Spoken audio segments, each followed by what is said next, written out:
guys, it's Henry from IFE. So today I want to go over a bit about some of the misconceptions about offshore bonds and why they are sold, and if you're particularly a UK expat, why they may have been missold to you, especially if you've got assets in the UK and you potentially don't plan on going back to the UK anytime soon, and you're in a low cost, low tax area like the UAE, where many British expats are. So firstly, what are these offshore bonds? If you've been reading my blogs, watching a bit of the videos, you'll know that I've talked about them a lot. Basically, they're offshore platforms that are sold on the basis of being tax efficient. They're usually quite expensive, done by major institutions and based in places like the Isle of Man. Some of the costs, they're looking at around 2-3% a year, and they come with lock-ins of a 5 to 10 year period. If you're a UK national and a UK resident as well, so UK citizen, UK resident, how they can come into use is they can defer tax, much like a IRA account does for US personnel, so it's deferred tax and you've still got to pay it after tax dollars.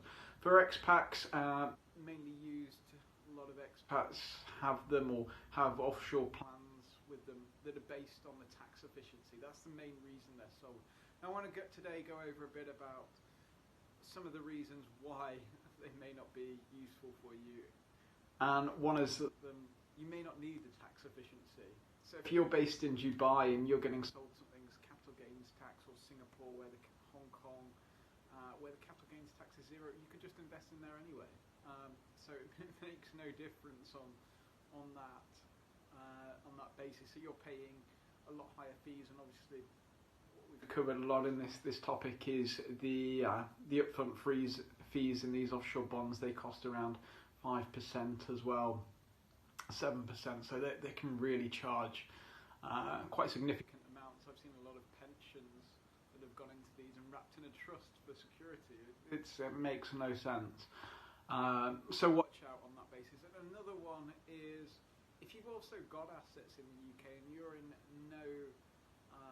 not going to return to the UK, you've been outside the UK for 5 years, and your assets aren't subject to capital gains tax. Now, if you've got property or land, that's a different story, and it becomes a bit complicated. That is subject to capital gains tax and also inheritance tax on your worldwide assets. Now, that's something different. But if you've got, for example, shares in Hargreaves Lansdown and Fidelity, Vanguard account in the UK, and you're based somewhere in Singapore, and you want to continue residing in that location, you may not be subject to capital gains tax on those assets. Now, obviously, it depends on a lot of variable factors, on where you're based, the time. Would seek professional tax advice if you are in query of that. But a lot of these bonds are sold on the perception of being tax efficient. They're these amazing wrappers that you need to mitigate your tax for UK expats, that they're mainly sold to, and they're based in places like the Isle of Man. But if you kind of unravel, they cost a lot, and you may not need the tax efficiency.